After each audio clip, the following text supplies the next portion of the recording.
Good evening, DCC fans, and thank you for joining us for another episode of Raw or Rules as Written. My name is Matt Robertson, and I am joined by my co-host, Stefan, otherwise known as DM Bad Wrong Fun on some of those social medias. And uh, we have a wonderful guest tonight. a return guest, in fact, the Ofcom of Ordnance, the Director of Decisions, the Ghengis Khan of Guidelines himself, Bob Brinkman, making a return. How are you doing today, Bob?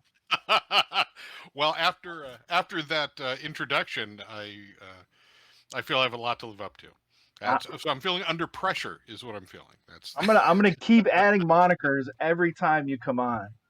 Jen is going to get so mad that you're feeding my ego in this fashion. You know this, don't you? It was almost the Guido of Guidelines, but I figured Joey Royale would be a little upset. He'd No, want to I think steal that Joey's one, got that locked down. right? So we made it to Genghis Khan of Guidelines, but you've got a project that you're working on. Is that correct?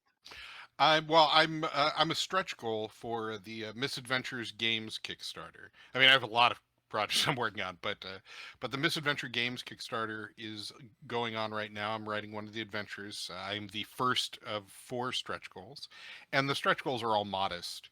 I think the final level is at 2,500. I was at 1,500, so every 250 is another stretch goal. The project is run by a friend of mine, Mark Braden, who used to live here in Florida. He moved to Ukraine, where he is not living anymore. He's now living in Romania, working as a chef and working on this project.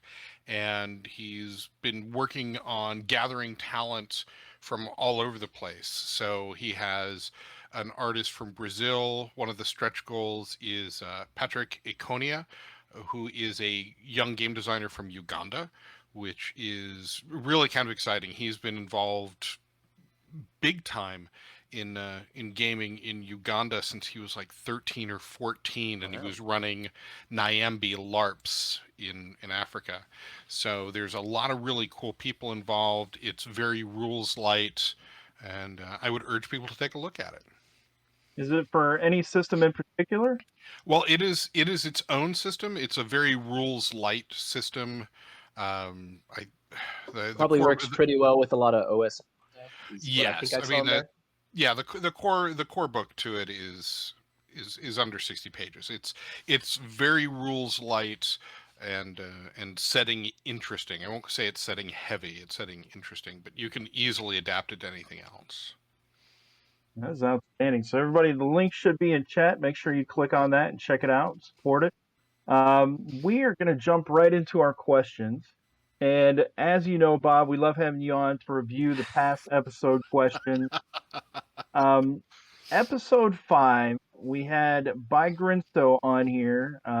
You probably know him as John Wilson. Yeah, just saw him at Gen Con.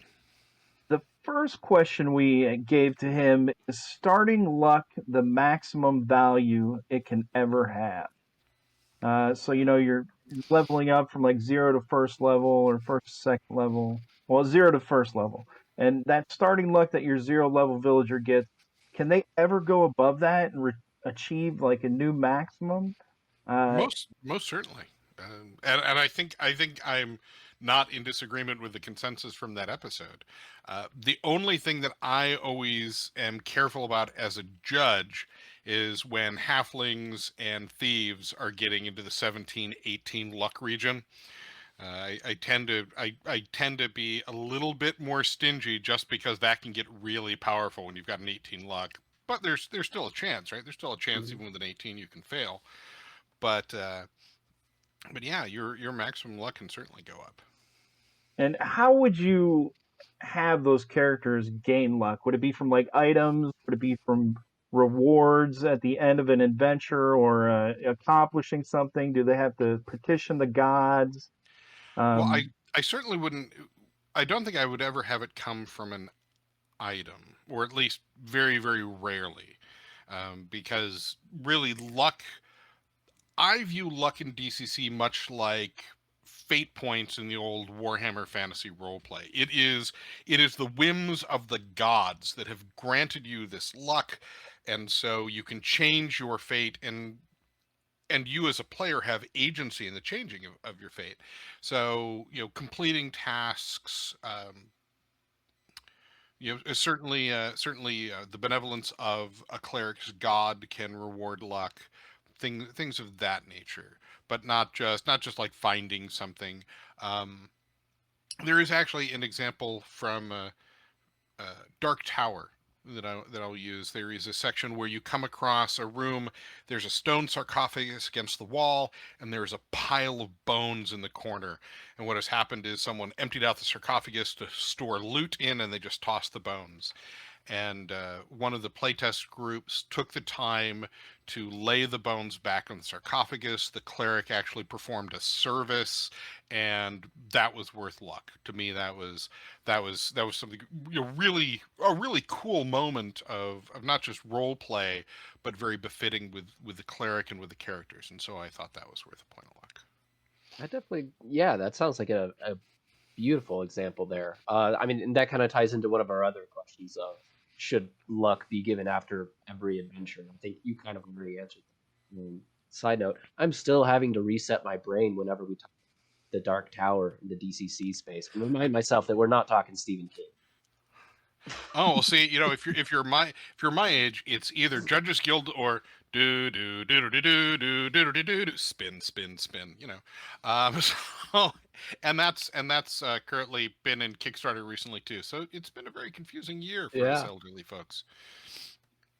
So we were just playing the Emerald Enchanter with Lee Nielsen, and there's that demon down there, and if you release the demon or break the seal, I hadn't read the adventure yet, but he gave us a point of luck for that. So I'm not sure if that's in the adventure. But being a thief, I definitely appreciated that because that raised my new maximum. If you give out, do you give out luck at the end of an adventure, Bob? If you're doing like a campaign or anything like that, or is it?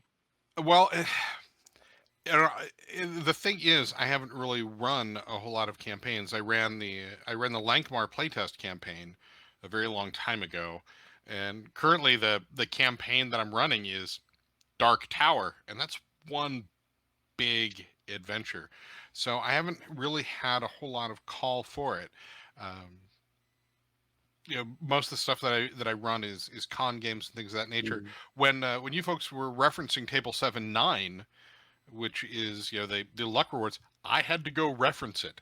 So I've not been in that position, but I certainly agree that when you complete an adventure, the idea being that the goal of the adventure is something that is in keeping with the cosmic balance, that it should be worth luck. The last question. Go ahead, Steph. Oh, I was just gonna. Well, yeah, I have one more question.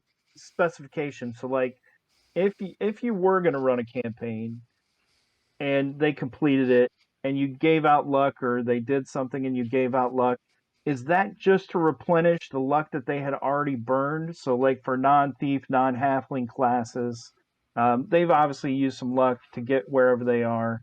Is it like a reward of luck, or would you say, hey, you get 2 points of luck and that increases your maximum? And I caught this from the episode as well. For me, the reward is increasing your luck. It's not just speeding the recovery of luck, which is, if you think about it, a much lesser reward, right? I mean, you can have a point of luck and you might not spend it for months. So you have a luck set of 16, whereas your luck is down at 12 and now it's at 13, but in a couple days it would be at your max anyway.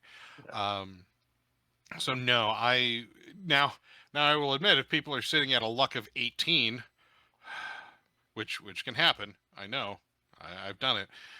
Then I might do things like you start the next session with a point of fleeting luck or something of that nature. So it's just not to break the mechanic, since attributes are supposed to go to 18. But no, I give an actual point of luck. You're not going to send any luck stealing enemies after them? Oh, I'm not saying that because I've created more than a few. There's at least 2 or 3 in Umerica that I can think of, and at least one in Dark Tower. So no, I wouldn't say that I wouldn't send things that would that won't devour your luck. No, quite the contrary. So earn it, use it, pray for it. A rust monster that eats luck instead of metal. That's what we need. Anyway, to get on to another question, because we got plenty to review. One of the ones that I said yes to, but I knew I was on really flimsy grounds. Can you use luck to lower a spell check result? No. All right. And I can, but I won't just say no. Now, first of all, I'll give my standard caveat, right? Rules is written versus your table. If you want to do it that way at your table, go ahead. As long as everyone's having fun, I don't care. And really, my opinion shouldn't matter at anyone's table anyway, other than my own. But in the case of spell check reductions, this is another case of the exception proves the rule. So in certain spells, it's specifically specifies, hey, with this spell, if you roll a high result, you can bring it down. Other than that, you can't. So those exceptions prove the rule that you cannot. If you want to take that further, luck adds a bonus. It adds a plus to a roll, as opposed to a penalty, which really you're taking if you're taking a lower roll. So if under normal circumstances you would say, well, I don't want a -3 to my roll, I want a +3 because I want the higher result, then obviously a -3 would be a reduction as opposed to a bonus. Hey, we knew that was going to happen, so we defined bonus on that episode, and that's a handout 2AA if we have that, Lena. Something in addition to what is expected or strictly due, such as is the definition of bonus. Right, So, you can stop right there. In addition right. to your roll, it's going up. Now, or I've heard in people addition use to the benefit of the effect. No, it adds a bonus to a roll. It doesn't add a bonus to an effect. This is very important with luck. It comes up the same way with deed dice, really. It's a bonus to a roll, not to an effect. So it will increase a roll. It doesn't necessarily make the effect better for you. It's why you have that choice. Now, I know I've heard some wonderful justifications from people that house rule it differently, right? Well, I'm spending luck, so something, I whoopsie daisy, I hit maximum on Scorching Ray, and I'm burning my entire party, but I'm spending luck so that things are dropping down and maybe protecting them. And I would really say those are, while that is cool, and it is perfectly welcome at anybody's table. I would say really those effects of like something dropping down and blocking the fire from hitting a party member would be the party member's luck, or if you've got a halfling spending a luck for their saving throws. I think at the end of the day, we had a comment from Harley that said you can't lower spell results. That exception kind of proves the rule. swayed my opinion back to saying no as well. What's our next question, Stefan? It was another contentious one. Can halflings give luck if they're bleeding out? We had some people, yes, some people no, some people yes, but like the halfling, some we were saying yes, but only in that kind of like weird quantum simultaneous thing of before they hit their next point in initiative. I thought that was the argument that came closest to changing my mind. I'll say it didn't, but it I came remember close. seeing you in the comments. We had a lot of fun. You were Yeah. going to blind some halflings so they can't give out luck because apparently they need a speed. I like playing halflings up to about 4th or 5th level. At that point, I think they can't really keep up. It's just one of those, people complain that elves are overpowered. I think halflings at higher levels tend to be underpowered. But no, because they're incapacitated. If you're incapacitated, you are incapable of taking action.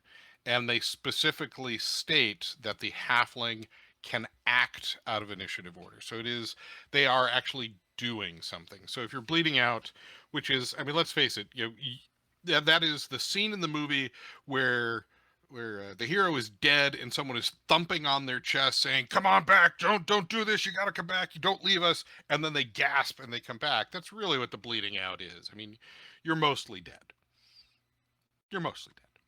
So I have to I would agree say with no. you on that one. Stefan did not change my opinion on that one. Yeah, like I said, that was one of our more contentious ones. Well, the arguments behind it were very interesting, especially the whole maybe until their next initiative round. But really, and one of the points that you raised is something that I've raised even in my AD&D games, which is, yeah, initiative. All this is kind of happening at once. So once you've decided what to do, it's not really I've got a lot of time to pre-plan and now I'm going to change because no, it's one big kind of flow, but it's those moments of action within that brief window of time, and if someone essentially shivs you and kills you, you're kind of done. Yeah. I have Well, if to any judges, I was just saying, if any judges don't like it, but they want to still be by the rules, go quest for a magic boon or a magic. Or just do it the way you recommended. If Yeah. that's the way they want to do it at their table. I mean, Yeah. it.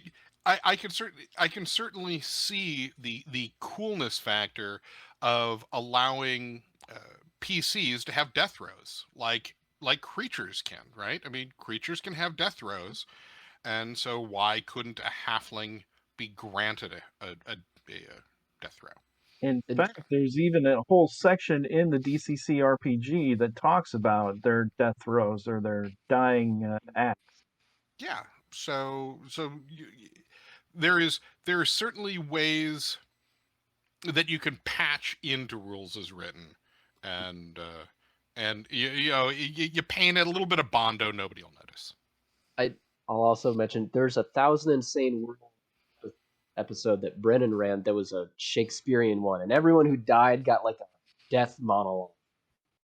And that was a great episode. Oh, That's another fun after things. But we should get on to more questions. Well, just so everyone knows out there, we are using the 8th printing of the DCC RPG.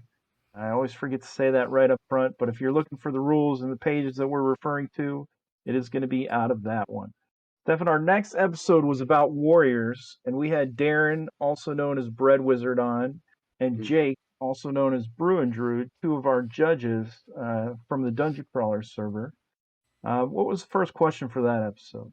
It was, does a warrior advancing from 0 to 1 have to choose a lucky weapon, even if they don't have a luck modifier? They have a modifier. Yes. Now, technically speaking, I wouldn't lean so heavy if they don't have a luck modifier to begin with, right? If it's a 0, it's kind of a wash. It doesn't really matter unless you encounter the rare adventure that might change that. But yeah, so if you're unlucky, then there's a weapon you're unlucky with. It is Matt. You raised the point about the elf gets to choose whether or not they want to add their luck modifier to a spell. Well, a warrior can essentially just choose a throwaway that I don't use a polearm. I use a hammer. I use a sword, but the polearm is my unlucky weapon, so it's not really going to come into play. Whereas spellcasters really don't have throwaway spells; they have very few, and that's, I think, why elves get that choice. Yeah, and that rule had changed. I think somewhere between the 4th printing and the 8th printing, it said they can have the choice. But would you make it a weapon that they have to be trained, that they're already trained in, like one of the weapons they're allowed to use, Bob? Or would Well, you? I think, unless I'm gravely mistaken, I think warriors can use any weapon, so I don't think that's an issue.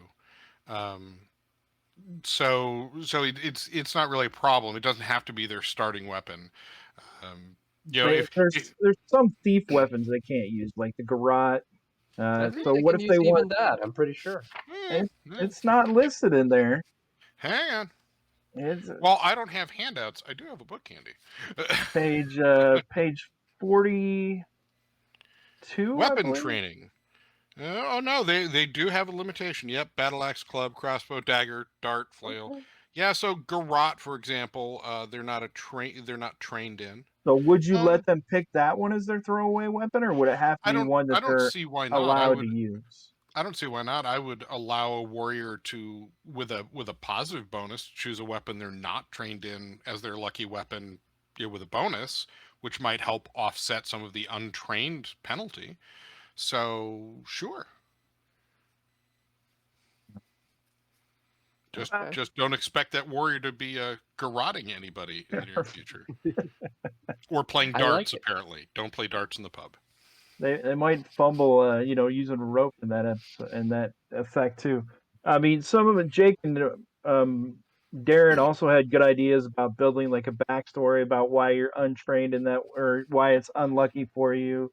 Various things to add story and RP elements to it. Well, and that's the thing, right? I mean, with DCC, you go through the funnel, so you kind of have your backstory, but little bits and pieces like this still allow for that player creativity. Why is this so lucky? Why is this unlucky? You can still kind of, if you really want to be creative in your character in that fashion, you certainly can, and that's one of the areas you can do so. There you have it. You do have to take an unlucky weapon if you have a negative modifier. Ask Jen. She had to do it in Lankmar. And it was her primary weapon anyway. That's rough. What's our next question, Steph? Yeah, we were asking, can you add luck to a deed die roll to make a mighty deed of arms successful? No, and I'll give you two reasons. One, because the first time I tried to do it in a Michael Curtis game, he nearly beat me to death with a book. But also, technically speaking, there is no such thing as a deed die roll. The deed die is a modifier to the attack roll. And it even states as much. Prior to any attack roll, a warrior may declare a mighty deed of arms. The same die is used for the attack and damage modifier. So it's one roll. You're rolling 2 dice, one roll. And luck doesn't allow you to modify a die. It's a roll. I know you posted something from Joseph, who was kind of clarifying and lamenting, well, maybe I should have made this clearer. But at the end of the day, it is your attack roll. You do not make a separate roll for Mighty Deed of Arms. It's part of the attack roll. So you're only modifying the end result of those 2 dice. But you can use luck to modify a dice roll. No, you can. It is a roll. It doesn't say die roll, and it doesn't say any die. It is a roll, and the roll you're making is literally an attack roll. Prior to any attack roll, a warrior may declare a mighty deed of arms. Your attack roll is your D20 or your D24 or wherever you are on the dice chain, and your deed die is your attack roll. You can modify the end result of the attack roll. There is no such thing in the book as a deed die roll. It is part of the attack roll. You're muted. Holy cow. I don't know about that one. Stefan, what do you think about that? I still think you're wrong, Matt. You can't do it. You can use luck to boost up your attack. You can use it to boost up your damage, but you can't use it to boost up your deed. Because it's the number that comes up on the physical die that matters. It doesn't matter if you modify that number, and that's not even allowed, because then you use 1 point of luck to modify 2 different rolls. Yep. Well, it's not even that you can't modify the deed die, right? Because again, there's no such thing as a deed die roll. I would challenge you to find the phrase deed die roll separately in that context within the book, because it's not there. It is part of your attack roll, and then the deed die is also part of your damage roll once rolled. Well, you can modify the attack roll, you can modify the damage roll, but you are merely adding another modifier, because the deed die is a modifier. It is not a standalone roll. And again, Michael Curtis beat me with a book. And if you're not scared of me, you should be scared of Michael Curtis with a book. He's tall. I'm going to have to do more research into this. And I've tried it with Brennan in a game of his, and he said no. So we got Brennan, Bob, and Mike. All saying no, Matt. Joseph, And Joseph even Joseph. admitted that was never the intent. That he wished it had been written more clearly, and so I can understand where people get that impression. I certainly used to have that impression, because I was like, well, it can modify any roll, so any die that I roll, it can modify. So I should be able to. And if you look at it in that context, it seems right. But the D die is part of the attack roll, and that is what you're modifying. It does change the entire way that I look at it, because I'm reading it right now, and it says that D die is the attack modifier.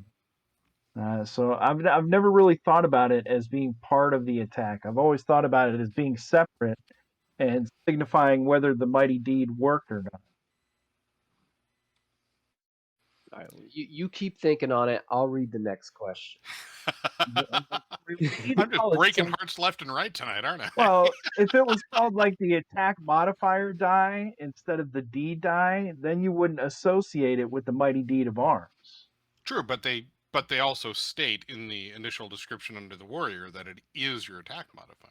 Yeah. So it's one of those things where confusion is understandable, but at the end of the day, it's part of the attack roll. It's part of the damage roll. What does everybody in chat think about this one? We got a bunch of people in chat here. Probably have pitchforks ready to take me out for breaking their hearts. Gorda, Burbank, Bitfed, Cirrus. Do you guys hear what Bob is saying here? He's changing our whole line of thinking. He's not changing my line of thinking. Am I supposed to preface this with, hang on, I want to see if I can change your mind? Is that how I'm supposed to preface this, Matt? I just never viewed it in that context before. Now I got to go back and read everything. And most people are agreeing with Bob, though. Yeah. Thirsty Bard says he's going to riot. You can use luck on your attack roll or your damage roll on this. So use that luck, Thirsty Bard. So can you use luck on the D die roll to increase the modifier? No, because there's no such thing as a deed die roll. It is part of the attack roll. It is part of the damage roll. And but it's called the deed die. Yes, that is right. But there is nowhere in there in the book where they talk about a deed die roll in that context. It is never a separate thing. As a matter of fact, if you recall, not to jump ahead, but there was a question of, can you use a mighty deed outside of combat?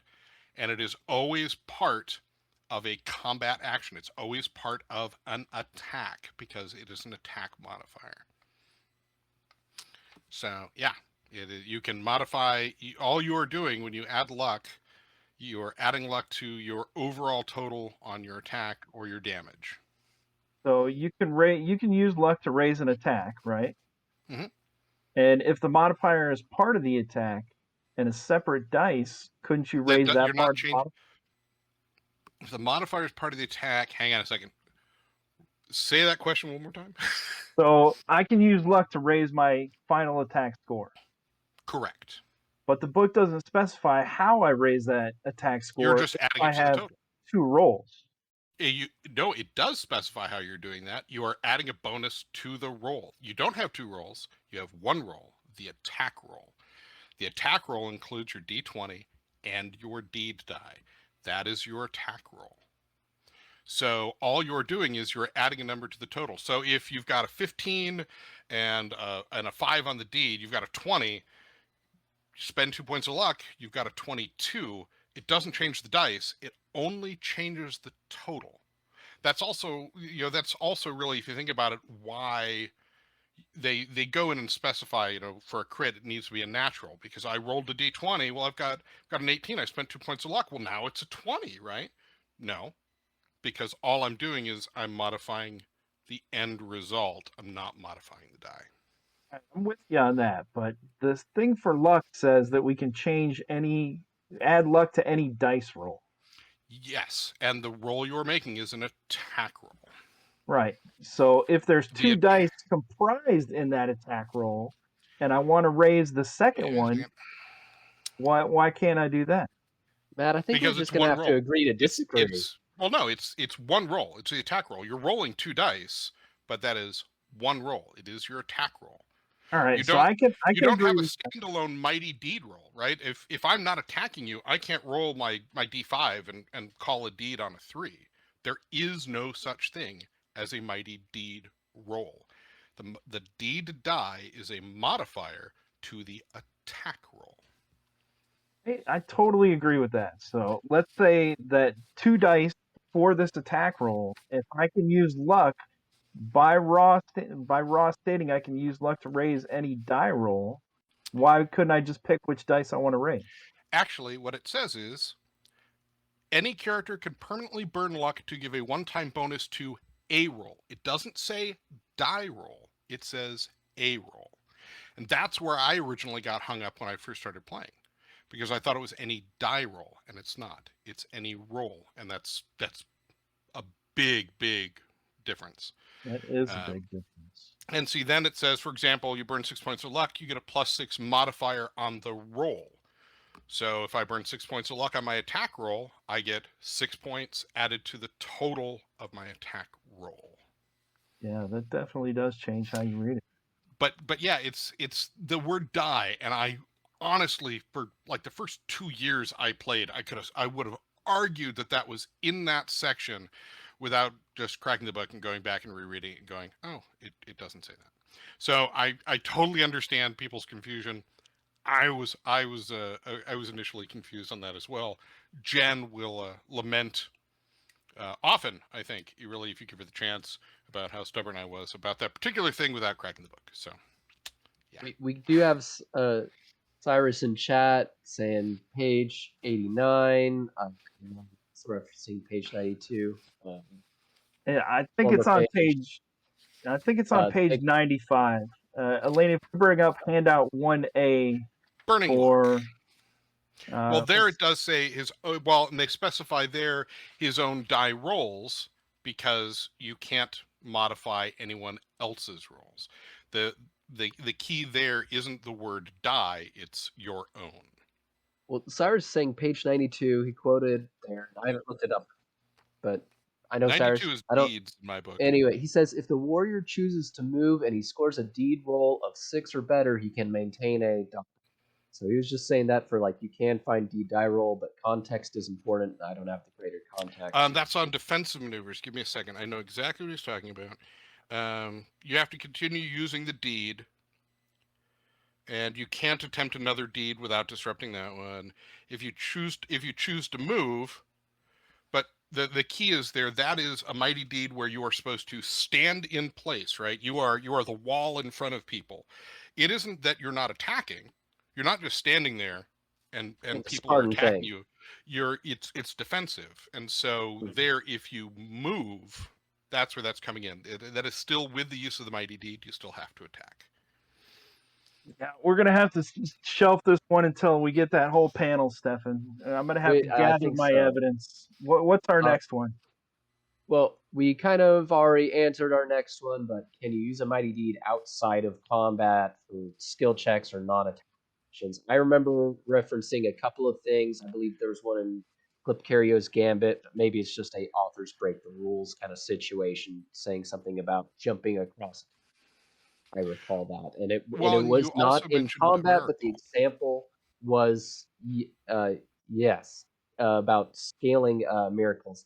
But yeah, and it wasn't in combat specifically, but they were both in pursuit of an enemy. Well, it wasn't even just that. In A Miracle Was Framed, spoilers, you're right. Wow, spoilers. They specifically give you an armor class you have to hit with the grappling hook. So when Michael Curtis wrote that, he wrote that with an attack roll. So there's an attack roll involved, and because you're trying to hit an armor class. Now, personally, I drift away from Raw on this at my table. I mean, Raw is very clear. You can't have non-combat deeds as part of your attack roll. I tend to agree with your panelists from that show. I like really cool stuff to happen, and so it doesn't always have to be part of an attack roll at my table. But it can't just be a skill check, right? I mean, there is no mighty deeds of throwing pottery.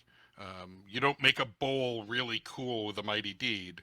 So, contextually, it gets Well, it has to be taken contextually. A warrior who's chained up, I would give them their mighty deed if they're trying to literally flex and break the chains. I'd give them their mighty deed on a strength check. It's not rules as written, but it's really cool, and that is the direction that I would go. So, and this is why I tell people, do what you want to do at your table, because that's what I'm going to do. Rules as written, they can't use it outside of the attack. Yeah, they're very specific about that. All right. Our next question is: during play, should judges regulate the degree of success from Mighty Deeds of Arms? This is one I have a hard time with because usually people declare the deed and they want to knock somebody down. And if you go back and reference the mighty deeds that are in there, the enemy should really get, like a reflex save or maybe just a simple little, -1 to their next attack, a loose weapon or something like that. It's a lot to remember, Bob. How do you deal with that part? I bookmark the pages. That's the first thing I do for people that are using those mighty deeds, right? Because the mighty deed examples in the book are not the end all be all of all mighty deeds that can be performed. But it is an easy fallback for a lot of folks, and I certainly do. I mean, it's a degree of success. It's almost like it's sort of like rolling a critical and then rolling your critical result all at once, right? Your mighty deed has gone off, and you have rolled this on your deed die, so this is the degree it goes off. I don't think that a person with a D3 deed die should be able to do exactly as spectacular a thing as someone that's rolling with like a D10 plus 2, right? There's obviously a difference, although the deed die does max out on the table. But so I always kind of keep an eye on things. I think a good thing to put in there, page 89, types of deeds, it says in italics when the rest is not. So it's, trying to stand out there. These are merely suggestions to give a sense of possibility and scale, and italics. But then the last sentence in the paragraph is these guidelines that follow should help the judge decide which benefits apply to apply deed or deed die roll. So it's just do what feels right. And Well, and pacing actually, is really important to fun. So just yeah, don't make that combat longer. We all enjoy quick action. And to plug the any award-winning podcast, Spellburn, Spellburn on their, I'm pretty sure it's still on the site. They had a create your own mighty deed sheet. So you could come up with your own mighty deed of arms. If you do it ahead of time, you can hand it off to the judge. The judge can look at it, say, "Hey, yeah, this is really cool." If you want something that is going to be kind of like your character's signature deed, this is what my person does.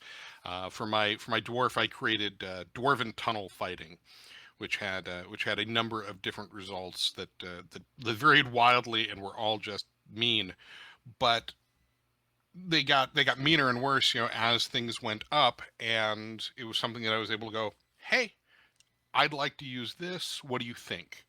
And that way, if you're going to do something like that, you can give the judge a heads up so that you don't slow that combat down. They can look at it ahead of time and say, "Yep, I'm cool with this. Let's go." Yeah, That's how good you can idea. get pottery breaking into your deeds. What's an example of one of the tunnel fighting deeds? One of them is, "Yor, he got me in the narbles," and that, of course, is the classic dwarven groin shot. All right, well, let's get on to episode 7. We are getting out of time quickly. Episode 7, our Hey, first nobody's question following you. was, You're not out of time at all. can a thief use their read language ability to read arcane writing? And we posted these up on the Dungeon Crawlers Discord server as polls. After the episode, the Dungeon Crawlers community, 88% said, yeah, no, they have to use the Read from Scrolls ability. 11% said, go find a wizard. This was one of the rules questions you had that I'd never actually thought about. And so I looked, and I read the read languages. I'm like, aha! So they can use this. And then I read the scrolls. I'm like, no, they can't. And it's unclear. It's unclear in raw how it should work if you just look at one or the other. This is one of those cases where I think you need to look at both because there are difficulties, right? It is, I believe, a 10 to get the gist of something, a 15 to really understand it on the read languages. So what I would lean towards would be you need to use scroll die, whatever that is, and those are your targets, 10 or 15, because now we know that is the only place where we have a target for what you can understand when you're making those rolls. So as a thief, if you're rolling a d10, you don't have a great modifier, you can still spend luck. So maybe you were fortunate, you were in an ancient library just 3 weeks ago, and you bumped over a text and it was half of the Rosetta Stone, and so you understand this. But it's really you have to use the rules from both of those to I think to really be able to fully do it, or to fully put the rules together for it. But I would say yes, you could use scroll because it specifically says you are reading the scroll. So read languages ability really wouldn't apply to arcane writing, right? I don't believe so, based on the way that the cast from scroll is written. But that's a tough one. Yeah, I am open to arguments on this one. I'm with you on it. It was a fun one to discuss. I never thought of it either, but I agree with you. I think I agree too. We've hashed that one out, and read languages not for magical writing. Episode 7, question 2. When sneaking, does a thief have to make a move silently and hide in shadows check? Elena, in our episode 8 file, handout 4B, this one was kind of split right down the middle. 43% of the Dungeon Crawler server says no, they actually can't. Each ability is its own action and requires one action die to use. 3 people said yes, they want to be hidden and quiet, they have to use both. 6 people said no, they need to pick one or the other, but they can describe how they are doing the action to improve their chances. And I think that's where I leaned as well. So I would say that unless the thief has 2 action dice, they can't do both in a single round. I'm sure we can all agree on that, right? I agree. Now, I think people that are saying they have to do one or the other have never been a teenager anywhere they weren't supposed to be, because you can certainly sneak and stay in the shadows at the same time. Things for DCC characters should not be more difficult than they are in real life. You don't necessarily. It depends on what you're trying to do, right? If you're walking behind people, you don't need to hide in shadows. You can just sneak. They're not going to hear you. They don't turn around. If you're trying to sneak in front of people, you're going to need to take the time to do both. And because it requires 2 actions, there is the penalty right there for having to do that. It takes you longer. It takes you 2 actions just to be able to do that, when any number of things could have happened. Heck, the warrior could have killed 2 guards by that point, and you are now just ready to sneak past them. So would you let them use their movement action instead of moving to make both checks at the same time, Bob, in the same round? No, because your movement action isn't an action die. As a matter of fact, I believe they even kind of cover sneak attack, talking about or backstab rather. In the book talks about needing to make a sneak roll or a hide in shadows roll first, right? That is something you do the round before, so that you can make sure you've got the jump on somebody. It So says, it's not just. It says they're usually associated together, but it doesn't say you have to make one first. No, you don't have to, and I certainly don't run it that way. If my opinion is that a backstab, and I misspoke when I said sneak attack, because it is not a sneak attack to stab someone in the back. It can be, but it is not required. If someone has their back to you because they're focused on something else, you can certainly backstab them. You don't need to be sneaky. You don't need to hide in shadows. Hold on there, Bob. You're going on a totally different question, boy. You've got brains exploding here. Stefan, we got to write that one down, because backstabs is so. I mean, this is a totally different tangent, but if the character is aware the NPC, the monster, whatever, is aware that the thief is there, would you allow them backstab just if they turn to fight somebody else? If they are fighting a greater threat, I mean, if I've got Conan the Barbarian in front of me, and I am fighting for my life against a guy with a 7 deed die or greater, there is an advantage to just walking up behind this guy and stabbing him in the back. And end of story. There really is, and that is certainly how I would run it. We can argue rules as written in another 4 episodes, because I'm sure it'll come up. Yeah. Now we're talking about flanking. But I'm with Bob on this one. And if anything, you can use the D die to set an enemy up for a backstab if you really want to be stingy. I'm with Bob. It's just like you could backstab someone with a missile weapon. Yeah, I agree with that. You know? So there's any number of things, but taking this back to where we were, right? They are normally associated together, but they don't have to be. But if you need to sneak into place to backstab someone, that's a round for your sneak. That's a round for your backstab, unless you've got 2 action dice.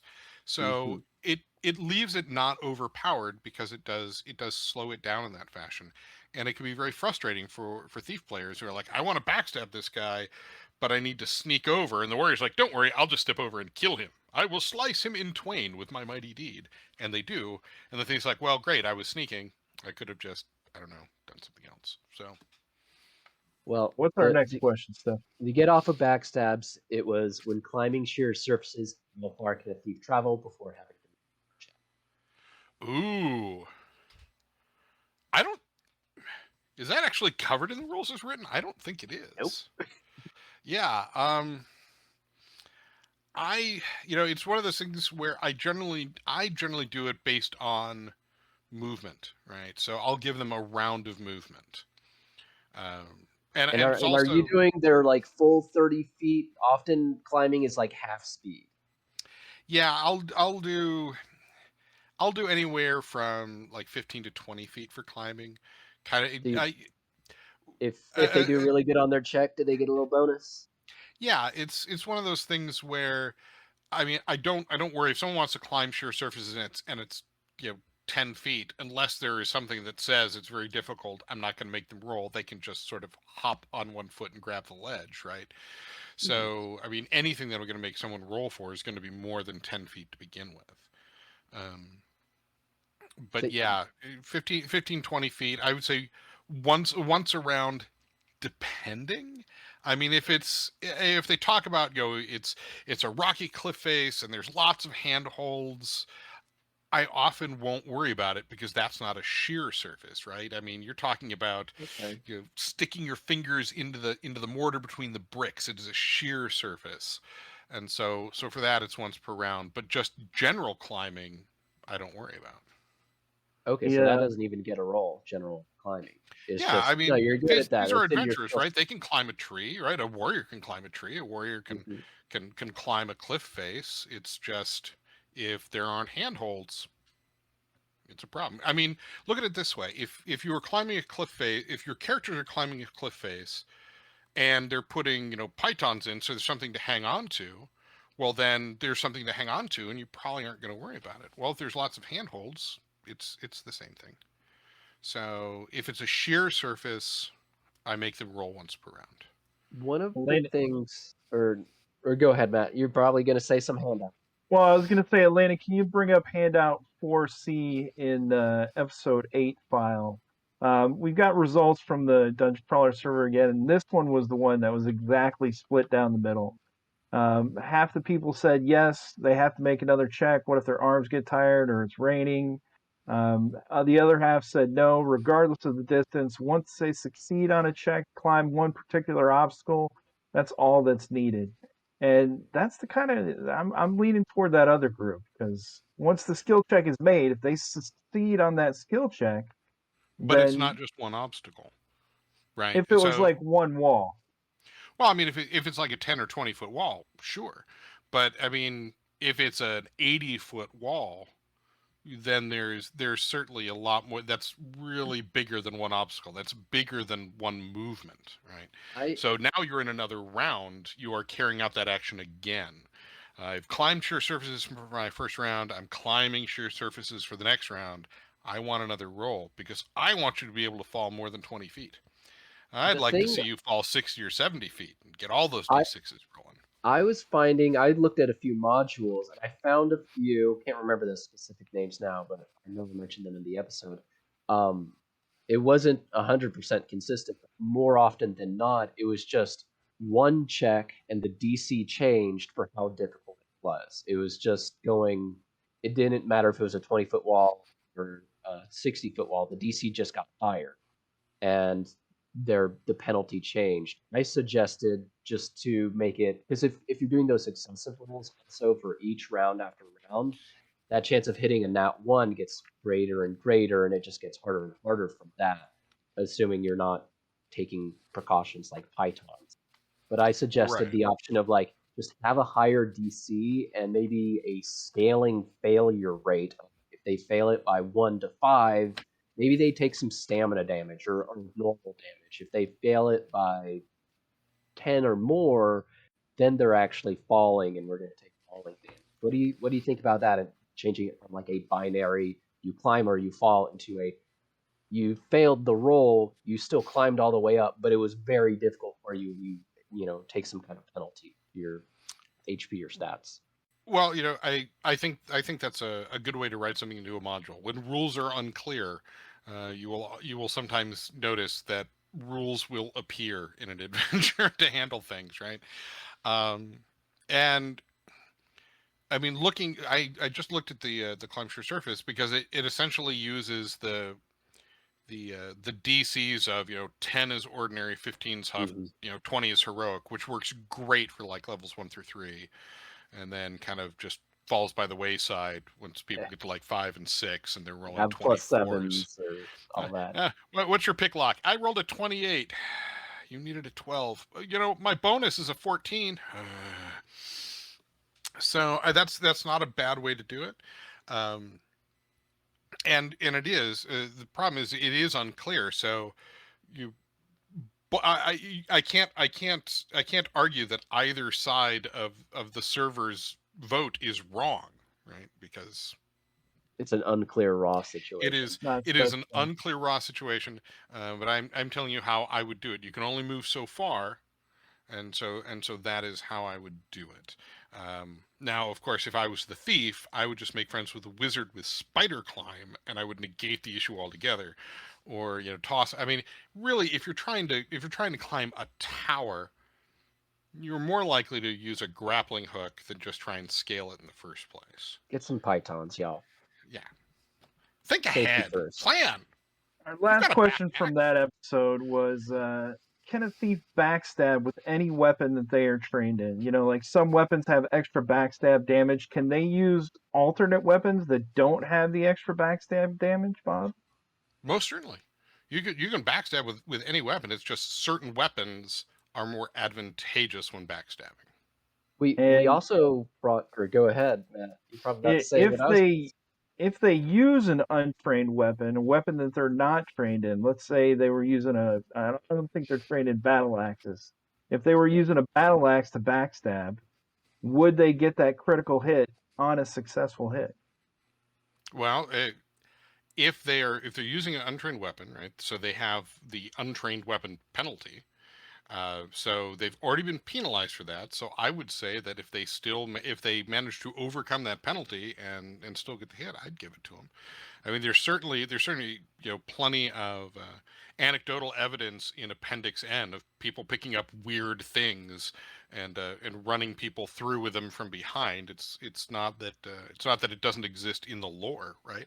And nowhere in the book does it say that you have to use specific weapons. It's just that there are penalties for using weapons that you're not familiar with. Yeah, I mean, it does say if the attack is made with a melee weapon, so Okay. for an Well, attacking bonus. all right. Well, you have it from. I was saying you can get your backstab bonus, but you can't crit. But I hadn't thought about that in the appendix in lore. I think Well, you're right, right because I about mean that. that's why you're backstabbing, right? I mean, Hmm. I mean, it's not that you just want to hit, because let's face it, You know, thieves aren't rolling in hard doing 15, 18 points in a hit. They're doing like a D6 or a D8. And at higher levels, that's not a lot. You need that crit. That's why you're jumping in there and backstabbing the big bad and hoping not to die because you are kind of squishy. Well, we do have some fresh new questions for you, Bob. We'd like to hit you up with Lay a 'em on me. couple. And we know that you are a creator, so I thought these questions would be great for you. Elena, in episode 8, if you could bring up question 1 for us. When creating monsters, how do you determine the monster's hit dice? It really doesn't specify in the book at all. Handout 1A, on page 385, it says modern role playing games include complex rules for encounter levels, challenge ratings, and other systems for balancing encounters. These rules do not capture the glory of classic fantasy. The DCC RPG has no such rules beyond the generalities of hit dice and dungeon levels. But you're a creator, Bob, so how do you do it? Well, and I've run into this, and it's frustrated me a couple of times. As a general rule for at least lower level things, I'll look through existing monsters so I can find an analog, right? I mean, if I want a small little like goblin like thing, I'll start by looking at a goblin, saying, okay, well this is the size of a goblin. This is how buff a goblin normally is, and then if I want it stronger, I can always modify from there. I can give it a bigger hit bonus. I can give it a larger hit die, but it's a starting point. Things kind of break down at higher levels because of the way dragon hit dice work, right? Because dragons are really scary and they should be utterly terrifying, but at seventh level, a max dragon, other than its breath weapon, is not really necessarily all that scary. They can go down pretty quickly, and so you get into that weird. Okay, well, I need to make something really big. It needs to be challenging for this sort of group, and then there's a lot of experimentation. Okay, well, let's see. I want this thing to be big. It's got to be bad. Yeah, the party's 7th level. All right, well, let's see what happens if I give it 10d16 for a hit die, and go from there. And so that gives me a nice medium to high range for it. And if they one shot it, then I go up the dice chain because it needs to be challenging. If I need a single creature. Encounters with multiple creatures are a lot easier, and it's a lot easier to stay with building from something existing that works. And it doesn't even need to be something in the book, right? If you've created a monster and you know how it functions against a particular party, or how its armor class and hit points work, that's really what the tough part is I don't want them to these should be breezed through. Like Bruce Lee said, most guys should go down with one kick because I'm that good. So if you want things that are going to go down easy, a small hit dice, low hit dice, perfect. But if they need to be a challenge, you've got to start building things up, and you get a bit of a feel for it. But there's Glad you always brought it play back. testing. Elena, can we bring up handout 1B? Bob, if you look at the dragon page for me, page 406, Thank says you. That is dragons use a D12 for their hit dice. The number of hit dice determined on the table below, right? Yep. So if you go up to the next section, attack modifier, it says a dragon's attack modifier equals its hit dice. Does that mean it's always going to be a D12 for an attack modifier? No, it's the number of hit dice. So like if it's 5d12, then 5 would be the modifier. Right, and I think let's see, the smallest dragon is, well, I guess the smallest dragon is a D3, but get up to like 3d6 plus 10, right? So you can have a dragon with a plus 28 to hit. That I actually ran into a problem when I was working on Crypt of the Devil Lich, because there's a mummy dragon in there, and it's not the last encounter.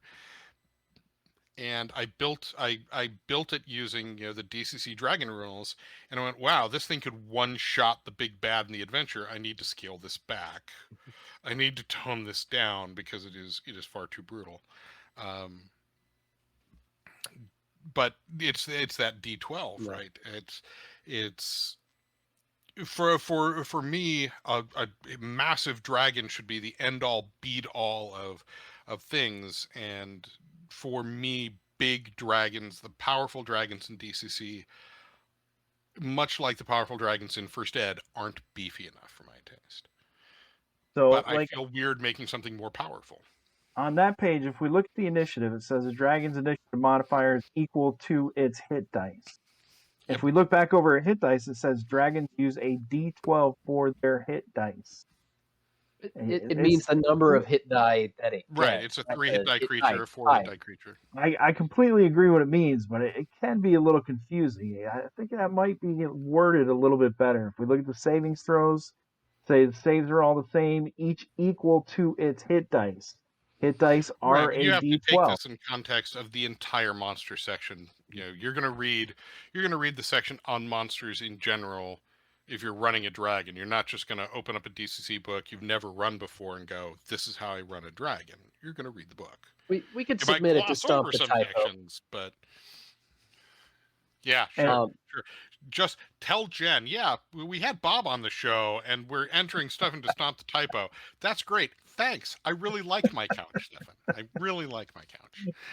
Bob, from a IRS analyst perspective, would you word that a little bit differently?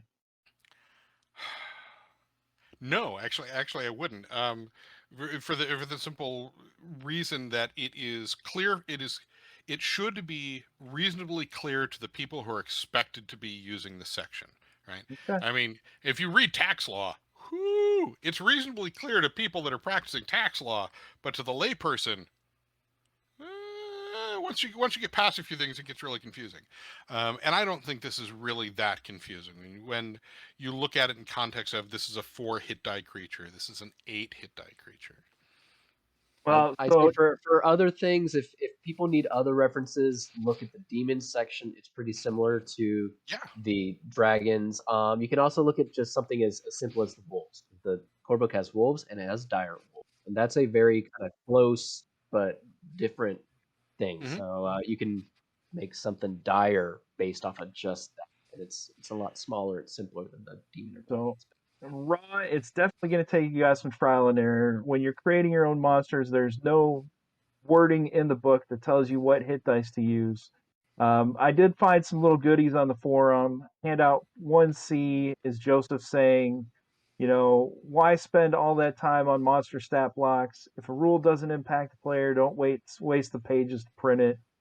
And he talked about, dealing monster construction is what he was talking about. Yeah, it's the difference between, and boy, am I familiar with it, the difference between a DCC stat block and a 5e stat block, right? A 5e stat block is a page. Right. A DCC stat block is like 3 to 4 lines. More And then art if than there's science. something weird, there might be something underneath it, because they've got a power, but it's nice, it's concise. You don't need to fully stat it out. You don't need to know what the dragon's strength, agility, and stamina are. You've got what you need. If there are people out there that do need that, though, handout 1D is Joseph also saying stats from 3.5 D&D 3.5 should port over pretty easily with almost no conversion required. So that would probably be the most similar. You guys can take a look at that to get some ideas out there. Go look at all 4 monster manual books and all the other stuff, and hopefully soon Dungeon Denizens. Oh, there is a lot of stuff in Dungeon Denizens. Oh yes. Yeah, there'll be an entire revisit on this subject after this book, I'm sure. I had a lot of fun on Dungeon Denizens.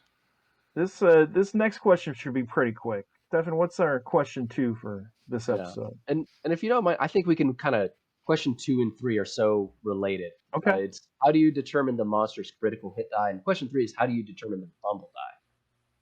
So Elena, if you can bring out handout 2A, page 385, says the monster's hit dice determine its crit dice as shown below. So in our discussion about the dragon's hit dice are a D12.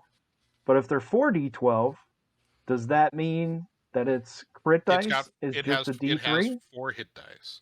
And that's the thing. It is the unspoken word is the number of hit dice, right? Which is which is something that I don't think will be confusing to anybody that is familiar with role-playing games. But if DCC is your very first game, I could understand there being a little bit of confusion, right? If you've never played a role-playing game before, that might cause confusion. But beyond that, everybody knows what a 4-hit die creature is, what a 3-hit die creature is. If you've been playing anything, and so yeah, it's based on the number of hit dice the creature has, which So gets if at first, interesting. if at first level, Bob, we're playing with 1d8 creatures, is their crit die only a d1 or is it a d8? Wait, repeat the question for me. If we're playing with just first level little monsters, if it's a 1d8 hit dice creature, is their crit dice a d8 or just a 1?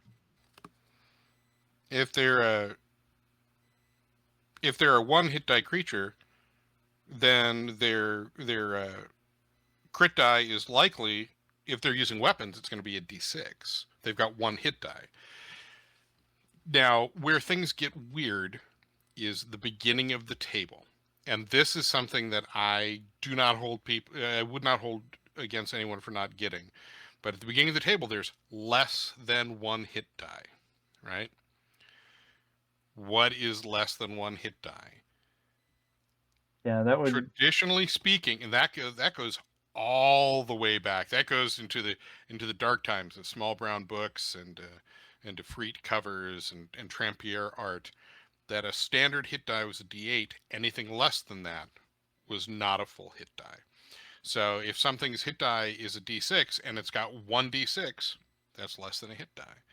But if it's got 2 D6, it's got 2 hit dice. It gets weird at that less than 1.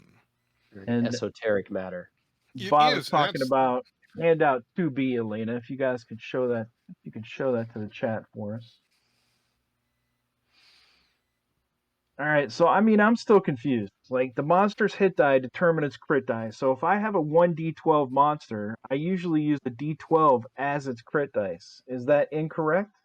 That is incorrect. If you look at the table here, critical hits by monsters, it is the monster's hit dice again. Oh, come on, Matt. How long have you been gaming? You're just pretending to be confused. You're pretending. I'm telling you, I've never used this critical hit chart until I made this this handout right here. I've always just made it up. Oh, well. But really, you know what a 4-hit die creature is. I do. I'm just for people out there who might not know. You're not really confused. I understand. You're playing to the folks that are new to the hobby. There's nothing wrong with that, right? Everyone has a first time sometime. But no, so it doesn't matter what the creature's hit die is, it's the number of hit dice. Because you'll notice, if you just look at the chart here, you will not find anything that has a D9 hit die in the core book, or I think in anything published by Goodman. I can't speak for third party because there is a D9 out there. Thank you, Impact Miniatures. But there is no creature with a 9 hit die. So it is the number of hit dice. And then you just go straight down, go straight across. It's a handy table, and in future publications, it's going to be a lot easier because starting with Dying Earth and moving forward on at least some of the projects I've worked on, the crit die and crit table are now part of the stat block. Because I've been enjoying that in the new releases very much. I want to feel like my argument in this episode had something to do with that. Well, it might have. If nothing else, people. Why have to look at one table to look at the next table you need, right? I mean, it's on characters, right? You know what they need, and that brings us to your second question, which is fumble, right? I knew we were going to ask about fumbles. All right. Do you have handouts to lay on me for fumbles? Let's start there. The handouts for this one are in the 2020 yearbook. Handout 3A. There's nothing in the DCC RPG, but if we go to the 2020 yearbook, wasn't it Marzio that made this? It was. I remember that. Marzio made us page 10. Oh yeah, he's got the fumble tables for like He undead. made us the handy dandy little fumble table in there, including 10 to 18. It's got all of them listed in there. And it has special fumbles for dragons, demons, and devils, giants, and so forth, just like the crit chart. Elena, if you could bring up handout 3B, I took the first result for each of those tables just so everybody could get an idea of the fumble tables that Marzio made in the yearbook. Um, and if you could post the link, if you guys don't have the 2020 yearbook yet and you're looking for monster fumbles, there's I want to tables point out out there.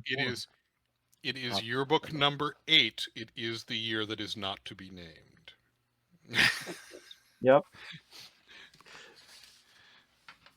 But otherwise, how would we know if we don't have this 2020 fumble? How would you tell people to figure out the fumble dice for the monster?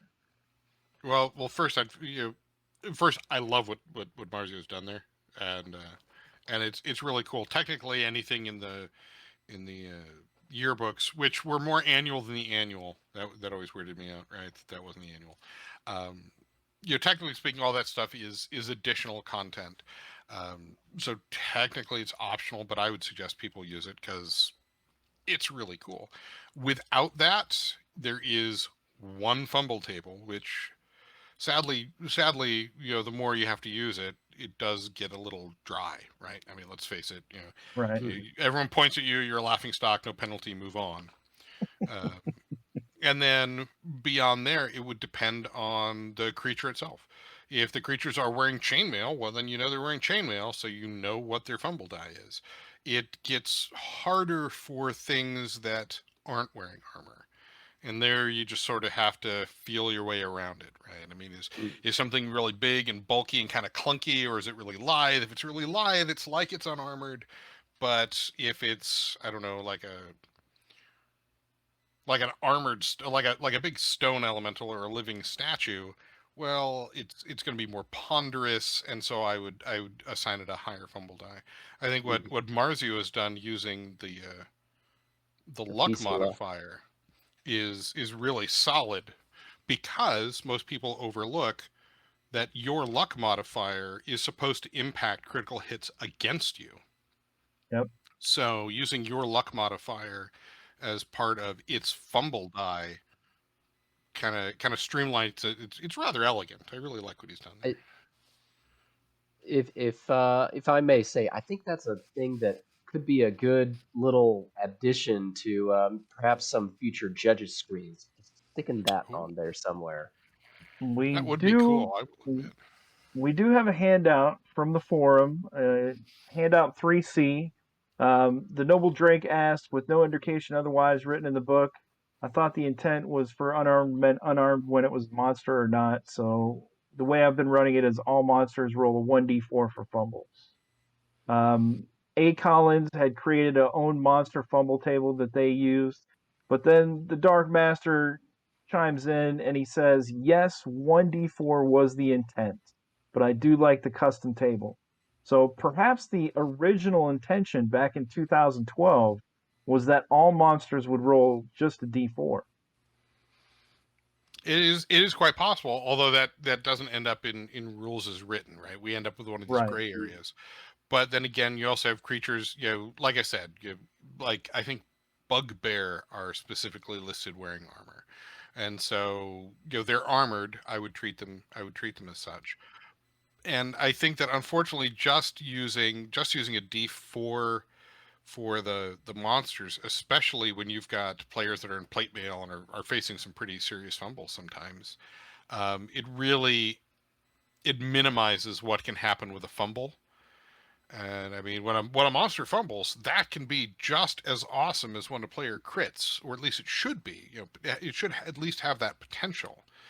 And so I would go with Marzio's, and I would build more stuff to it. I would, if you create a new monster, give it its own fumble table, right?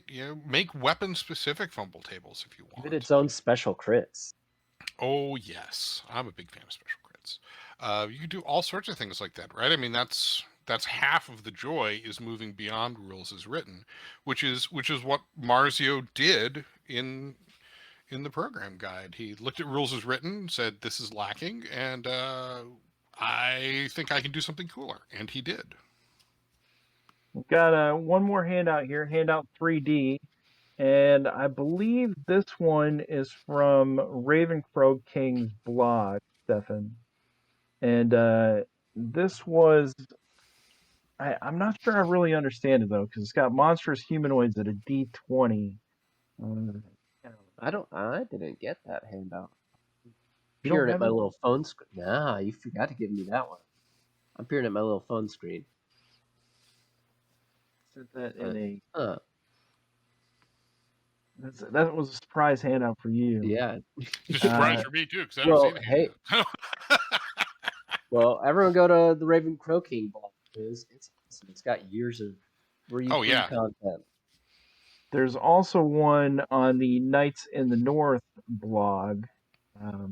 Also great stuff there. Good folks. Let's see. And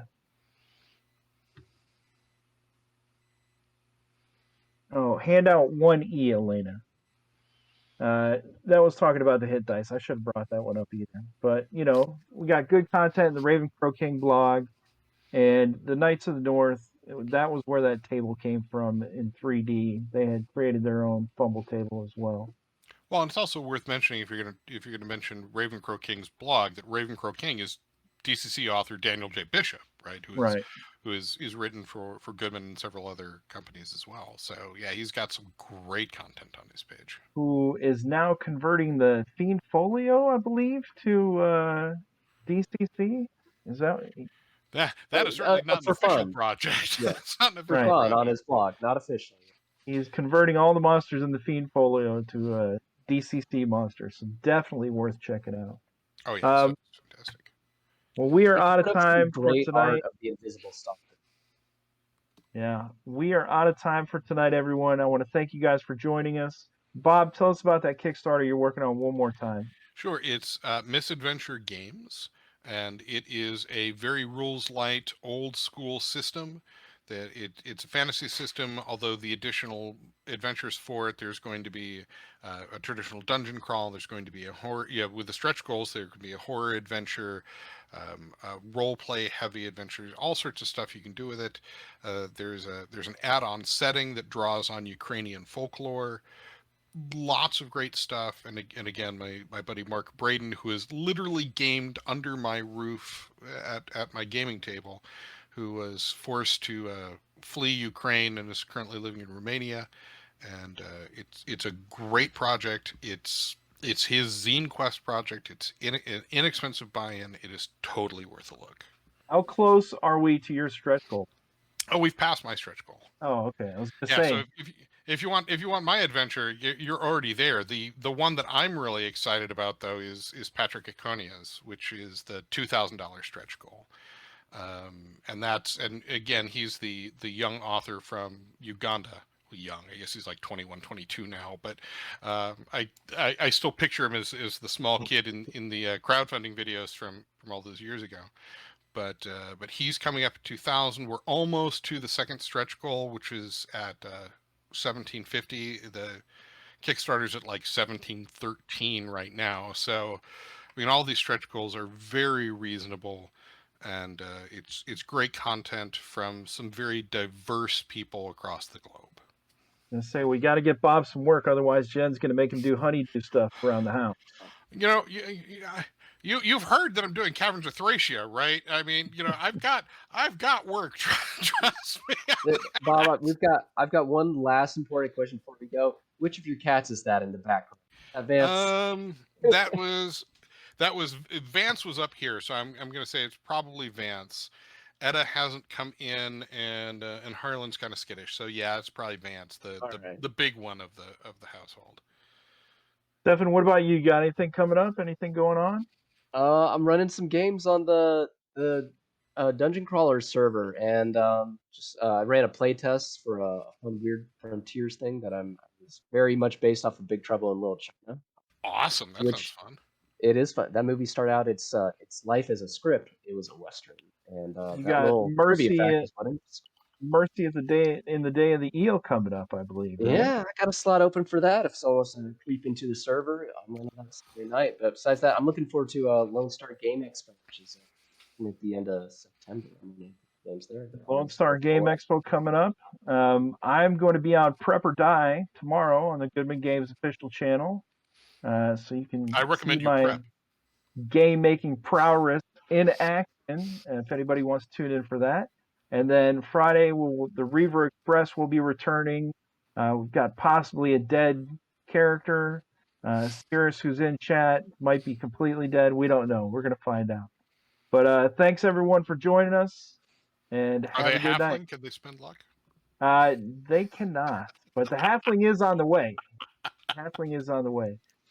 We will return in 2 weeks on August 30th, when our guest will be Brendan LaSalle. Woo! We'll see you then. That'll be fun. Thanks, everybody.